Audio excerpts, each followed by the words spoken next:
హరే కృష్ణ. భగవద్గీత ఆధారంగా గోదాదేవి చెబుతున్నారు,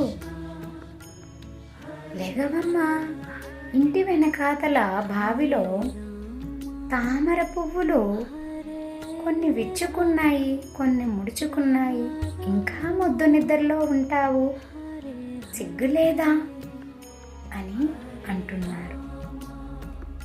ఆ అరిసేవకు, మేలుకోవమ్మా, ఈ దుఃఖాలయంలో ఎప్పుడు వారుకుంటావు, నాది, నేను, నా వాళ్ళు, నావి అని అంటావు, ఏది నీది కాదు.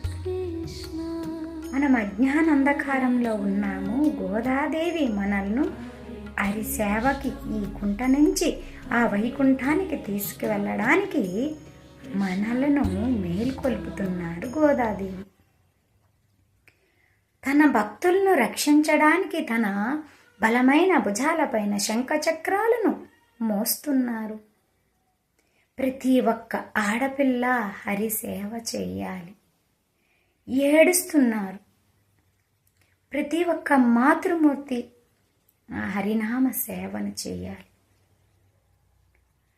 మరి మనము చేసే ప్రతి పనిని, మనం సంపాదించే ప్రతి ఒక్క రూపాయిని, మన పిల్లలను, మన భర్తను, ప్రతి దానిని, వండుకునే దానిని కూడా భగవంతుడికి అర్పించాలి.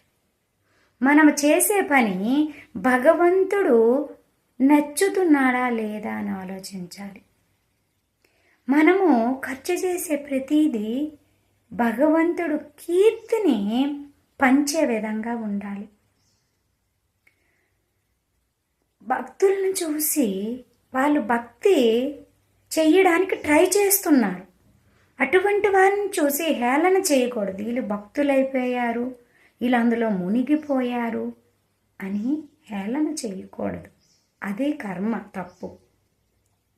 మనము ఏదైతే చేస్తున్నామో అది భగవంతుడు మెచ్చే విధంగా ఉండాలి. లేదంటే కర్మ తీసుకుంటున్నాం. మనకొచ్చే భర్త, పిల్లలు, బంధువులు అందరూ కూడా హరిసేవ చేసే విధంగా ఉండాలి. గోదాదేవి మనకు నేర్పిస్తున్నది ఆ భగవంతుని సేవ చేసుకొని ఈ కుంట నుంచి, ఈ దుఃఖాలయం నుంచి, ఈ కర్మల నుంచి బయటపడి భగవంతుని సేవ చేసుకొని భగవంతుని దగ్గరికి, వైకుంఠానికి వెళ్దాము రండి అని తనతో పాటు అందరినీ పిలుస్తున్నారు. హరే కృష్ణ. ధన్యవాదాలు.